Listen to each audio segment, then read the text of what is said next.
Hey everybody, Lorwyn drops this weekend and I am so excited. It's gonna be nice to get back into a set inside the world of Magic the Gathering, and I just wanted to give you all a guide on the best commons and uncommons in this set. It's usually pretty obvious which rares and mythics are good, but if you're new to the game, it might not be as obvious which commons and uncommons are good to play. So today I just wanted to go over what I think are the best commons and uncommons in each color and how to effectively use them. But before we get into all of that, I want to go over the themes of Lorwyn. This set is really big on creature types and their interactions with each other. So if you open a merfolk rare, you want to draft lots and lots of merfolk. Same deal with goblins, kithkin, etc. You want to draft cards that play nice with each other, so that usually means drafting creatures that have the same creature types. Building on this, there are lots of cards in the game that have the type Changeling. These are creatures or other permanents or spells that have all creature types. Changelings will be really nice for satisfying the creature type requirements for cards because they act as everything. It doesn't matter if you're playing all goblins and then you have something that wants you to behold an elemental, you can use a shapeshifter for both archetypes. And the nice thing about changelings is that they act as all creature types in all zones. So even if they're in your hand, you can still use them for behold abilities. Super nifty. The next theme in this set is vivid. Vivid cards give you added bonuses for the number of colors among permanents that you control. So remember, lands are all colorless, so this only counts among the non-land permanents that you control. Your creatures, enchantments, and certain artifacts. Vivid rewards you for playing multiple colors. But what's nice about this set is that most creature tokens have more than one color. Kithkins are all white and green, fairies are all blue and black, etc. And the nice thing about this is that if you have two creature tokens that don't interlap in colors, it can be very easy to activate Vivid for 4 and up. So if you're playing Kithkins that are all white and green, and you're playing fairies that are all blue and black, it can be very easy to get Vivid to go up for 4 if you're only playing white and black or blue and green, or some permutation of those two color combos. It'll be a lot easier than you think, and you don't need to play all colors. And the last theme that I want to go over is Blight. If a card tells you to Blight, you put a -1/-1 counter on a creature that you control. So if it says Blight 2, you're putting 2 -1/-1 counters on something. If it's just 1, it's just 1. Causing your opponent to Blight is a nice way to get rid of creatures, but then there are also cards that give you a benefit if you remove a counter from it. You'll see what I mean as I get into our commons and uncommons for the day. All right, so let's get into all the commons and uncommons in this set. It's important to know what is good to first pick if your rare is garbage. We'll start off with the white commons and uncommons first. First up is Kithkeeper. It's 6 and a white for a 3/3, and when it enters, you get X 1/1 green and white Kithkins equal to the number of colors among permanents that you control. You can also tap 3 untap creatures you control to give it +3/+0 and flying until end of turn. This thing is so good late game. It comes down and makes a bunch of dudes, and you can use those dudes to give it +3/+0 and flying until end of turn. It makes a bunch of bodies, it has evasion, and it can swing in for 6. And if you can activate it twice, you can swing in for 9 or more. It's crazy good. If you need a finisher and you're in white, Kithkeeper is great. Next is Pyrrhic Strike. It's 2 and a white for an instant. As an additional cost, you may Blight 2, and then you can either destroy target artifact or enchantment, or destroy target creature with mana value 3 or greater. And if you did Blight, you can do both. This thing is so good. If your opponent has some annoying artifacts or enchantments, you can get rid of that and something big at the same time. Totally solid. Next up we have Personify. It's 1 and a white for an instant, blink something that you control, and then you get a 1/1 colorless shapeshifter. This thing is solid. You'll notice in this set that lots and lots of creatures have abilities that trigger when they enter the battlefield, and this will cause those abilities to trigger again, and you get another 1/1 with all creature types. It satisfies your creature type requirements, and it's just a great way to gain value. And you can blink something in response to removal to save it, or chump block something and then blink it so it survives. Personify is super utility. This thing is awesome. Next up is Evershrike Skiff. You give something you control +1/+0 in flying, and you can also recur it from your graveyard if you pay 2 in Blight 2. This thing is totally solid. It's always nice to give your stuff evasion, and because this thing can keep coming back, you can safely surveil it away and bring it back later. And you can always get this back reliably, even if the creature that was enchanted dies, you can get it back from your graveyard later. Another solid removal spell in white, we have Keep Out. It's 1 and a white to deal 4 to a tapped creature or to destroy target enchantment. Very solid card. Also, very bold of them to put this flavor text on a white card. I didn't expect a third right to show up. Next up for solid white removal spells, is Spiral into Solitude. You can pay 1 and a white to pacify something, and you can also pay 1 and a white and blight 1 to exile the enchanted creature. This thing is great, just remove something in combat, and if it's something that's important as a utility creature, you can have it be exiled so you don't have to worry about it anymore. Next we have Gallant Foul Knight. It's 3 and a white for a 3/4, and when it enters, creatures you control get +1/+0 until end of turn, and Kithkin creatures you control get first strike until end of turn. This is nice for when you're going wide and you're in white. You just pump the team, and then all your Kithkins get first strike. Totally solid, and it's great for breaking up board stalls. Next up we have Shore Lurker. It's 3 and a white for a 3/3 with flying, and when it enters you surveil 1. Totally solid merfolk, it's got evasion, it surveils 1, what more could you want? Next up is Sun Dappled Celebrant. It's 6 mana for a 5/6 with Convoke and Vigilance. Now, Convoke in this set is really strong because so many cards trigger when they tap. Convoke is a great way to get them tapped without bringing them into combat. This thing is so useful. Also, 5/6 with Vigilance, you can reliably attack and block with this thing. This will be totally good. Last in white, we have Reluctant Downguard. It's 2 and a white for a 4/4 that enters with 2 -1/-1 counters, and whenever a creature you control enters while it has a -1/-1 on it, you can remove one of those counters. This thing is totally good. This will be a great enabler for when you need to blight your own creatures, because as long as you keep bringing more creatures to the field, this thing will remove its own counters. This will be great if you're playing white or red, or if you're playing against someone who is constantly blighting you. Alright, let's move on to the blue commons and uncommons. First up is Glamour Gifter. It's 1 and a blue for a 1/2 with flash and flying, and when it enters, up to 1 other target creature gets base power and toughness 4/4 and gains all creature types until end of turn. This thing is so sweet. It has flash, so you don't have to cast it during your turn, and you can use it to either buff your own creature to make it 4/4 if it's something small, or if your opponent is swinging in with a huge creature like a 6/6, you can reduce it down to a 4/4 and then block with this and another creature that you have. You can totally catch your opponents off guard by making something smaller, or by making one of your own things bigger after you declare blocks. Totally solid blue card. This is awesome. Next up is Swat Away. It's 2 and double blue for an instant to have the owner of target spell or creature put it in their library either top or on the very bottom, and it costs 2 less if it's targeting a creature that's attacking you. This thing is so good. You can hold up 4 and it's either a counter spell or a removal spell, whichever one that you need at the moment. This will never be a dead card in your hand. It's just totally good. Next up is Illusion Spinners. 4 and a blue for a 4/3 flyer. If you have a fairy, you can cast it as though it has flash, and as long as it's untapped, it is hexproof. It has 2 different forms of evasion, and if you're playing fairies, you can cast it on your opponent's turn. This thing is so good. In draft, do not underestimate things with the evasion. This thing dodges sorcery speed removal, and you can swing in for 4 in the air. It's so good. Next up is Noggle the Mind. Noggle, for 1 and a blue and an instant speed, you can turn something into a 1/1 Noggle with no other creature types and no colors. This thing is super brutal. If you're causing your opponent to blight,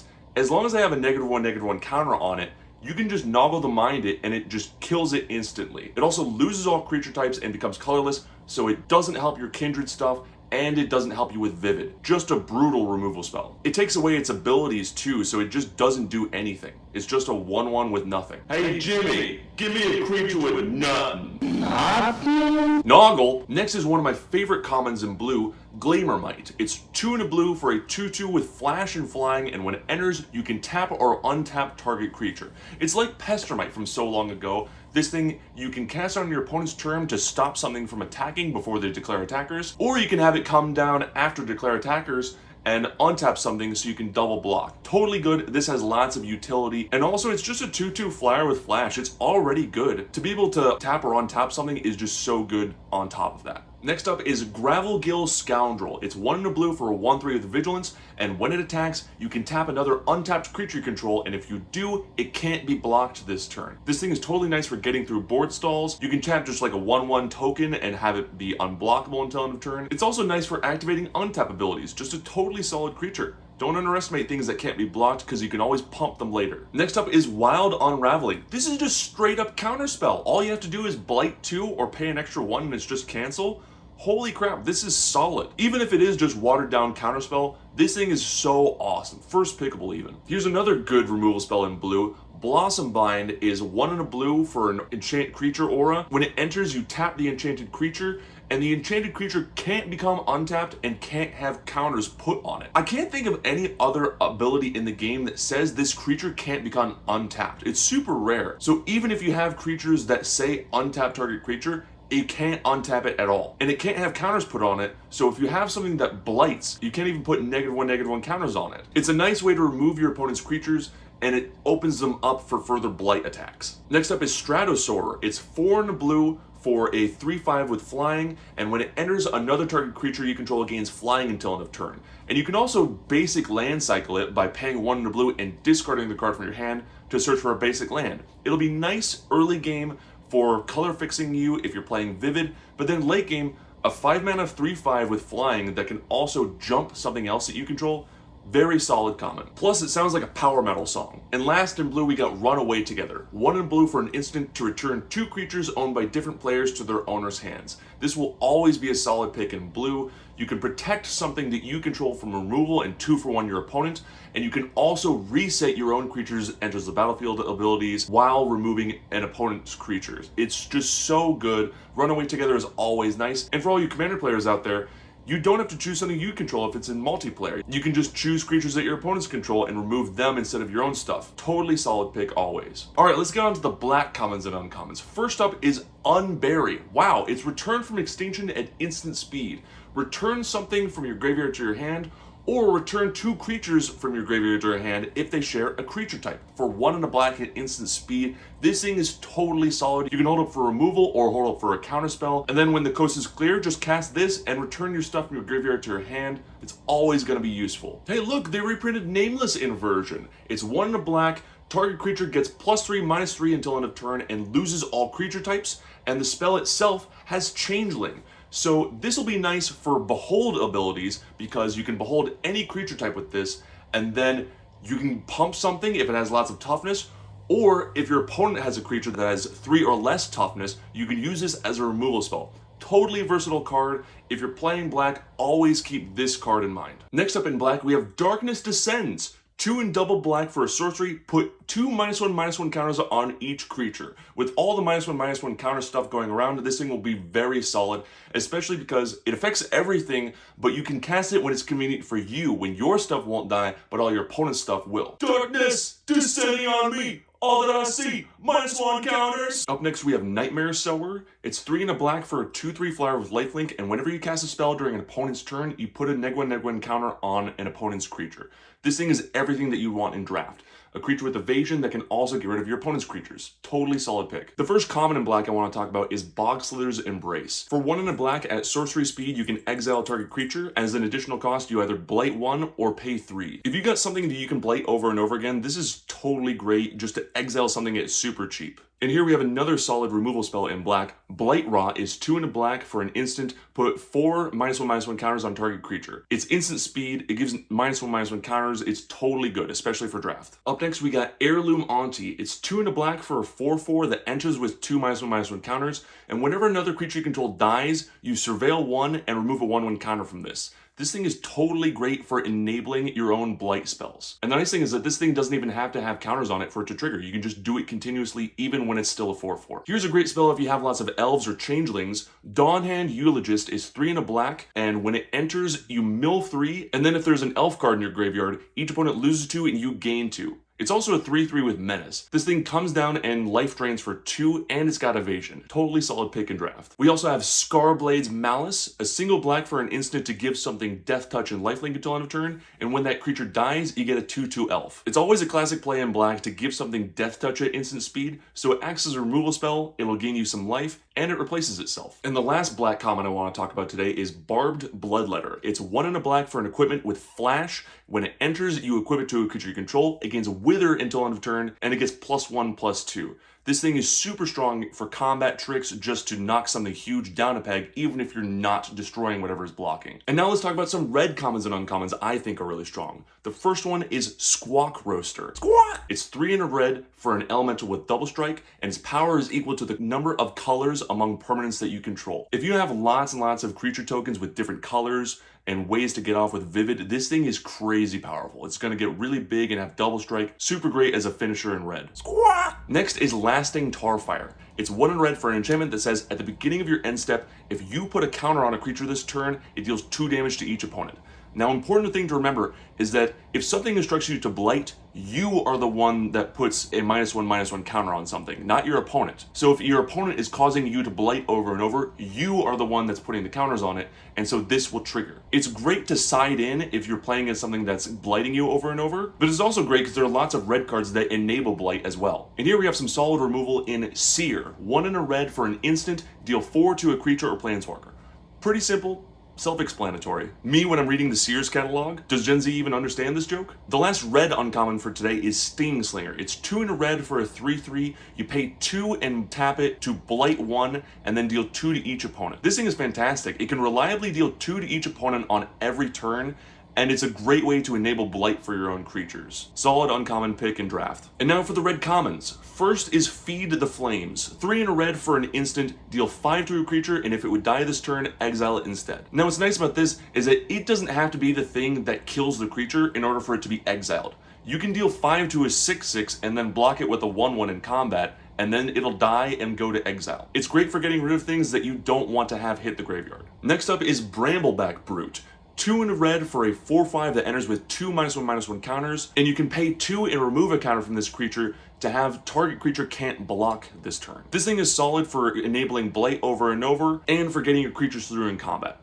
Excellent pick. And next we have Tweeze. 2 in a red at instant speed, you can bolt and then rummage. It's removal and it's card advantage at the same time. Sweet pick. Next we have Flame Chain Mauler. It's 1 in a red for a 2/2 that can pump itself and has Menace. Late game, that Menace is going to be really nice for getting through board stalls. Next is Burning Curiosity. For 2 in a red, and as an additional cost, you can blight 1. You exile the top 2 cards of your library, and if you blighted, you can exile the top 3 cards of your library instead, and until the end of your next turn, you can play those cards. Great card advantage for red. And last of the red commons today is Bone Club Berserker. If you're playing goblins or have lots of changelings, this will be a great finisher. It's like a watered down version of Goblin Piledriver. And now for the green commons and uncommons. The first one is Prisma Basher. Talk about green finishers in Limited. A 6/6 for 6 with trample, and when it enters, it pumps your team equals the number of colors among permanents you control. This thing is a totally solid finisher. I'm almost surprised this isn't a rare. If there was one green uncommon I could call first pickable, it's this one. Up next is Bristlebane Outrider. It's 3 in a green for a 3/5, and if a creature entered this turn, it gets +2/+0, and it can't be blocked by creatures with power 2 or less. It's a totally solid creature. This is great because it can never be chump blocked. You have to trade something that's either power 3 or greater, and it's already going to be a 5/5 most turns. It's just awesome. Up next is Morkant's Eyes. My brand! At the beginning of your upkeep, you surveil 1, and then later you can pay 6 and sacrifice this enchantment to get X 2/2 elves, where X is the number of elves in your graveyard. This will be an amazing finisher if you're playing elves, but even if you aren't playing elves, the ability to surveil 1 on your upkeep is very strong. I would be playing this in green regardless of what creature type you're going for. And the last green uncommon I want to talk about is Virulent Emissary. It's a 1/1 for 1 with Death Touch, and whenever another creature you control enters, you gain 1. It's a totally strong card because you gain life for each creature that enters, and there's going to be lots of creatures in this set. It has Death Touch, so it's going to block and trade up with something. And best of all, there's one-sided fight in this set. Assert Perfection is 1 in a green. Give target creature you control +1/+0, and then it deals damage equal to its power to target creature an opponent controls. Anytime you see a Death Touch creature, try to have a one-sided punch effect just to instantly kill anything. It's a total wombo combo. Up next is Wildvine Pummeler. It's a 6/5 that gets its cost reduced, and it's got Reach and Trample. Classic big stompy green creature. Up next is Midnight Tilling. It's 1 in a green to mill 4, and then return a permanent card from among them into your hand. Now it sucks that you can't get anything back from your graveyard with this, but to dig 4 deep and then grab something that you need, and then to enable things that come back from the graveyard, this will be great. Up next is Safe Right Cavalry. It's a 4/4 for 4. It can't be blocked by more than 1 creature, and for 5 mana you can give target elf you control +2/+2. It's got evasion, it can make something else bigger, it's on curve. Totally solid pick. Up next we have Dawn's Light Archer. 2 in a green for a 4/2 with Flash and Reach. Now this is a little annoying that it doesn't have reminder text. Flash just means that you can cast it at any time you can cast an instant, meaning you can cast it on someone else's turn. And Reach means that it can block creatures as though it had flying. So if your opponent is swinging in with a tiny little fairy, you can just flash this thing in and block it. Totally great. And last but not least, in green, we have the Great Deku Tree. It's 1 and a green for a 0/4 that can tap for any color. It's 2 mana and has 4 toughness. It's gonna survive lots and lots of blight attacks. And last, I want to talk about the colorless commons and uncommons. First up is Gathering Stone. For 4 mana, you get an artifact that reduces the cost of a certain kindred and gives you card advantage if you're playing a kindred deck. This thing is sweet. If you plan on playing any kind of kindred, any kind of deck that relies on one specific creature type, this is the card that you have to first pick if your rare is garbage. And in that same vein, there's also Dawnblessed Pendant. For 1 mana, you get an artifact that gives you life if a certain tribe enters, and you can also recur a creature this way. Totally solid. We also have Foraging Wicker Maw. It's 2 mana for a 1/3. When it enters, you surveil 1, and then you can pay 1 to add 1 mana of any color, and then it becomes that color. It'll really help out with Vivid. If you're already playing 4 colors, this will get you to that 5th color every time. Last but not least is Feardock Core. It's 3 mana for an artifact. You can tap 1 for any color. You can pay 4 to make it a 4/4, and it has Changeling. So you can use it for all of your Behold costs, and late game it'll become a creature, and in the meantime it ramps you. It's a totally solid pick. So what did you think? What are some of your favorite commons and uncommons in this set that you're looking forward to playing in draft or in pre-release? Let me know. And just remember, it's not about the magic, it's about doing the best that you can in limited with the limited resources that you have.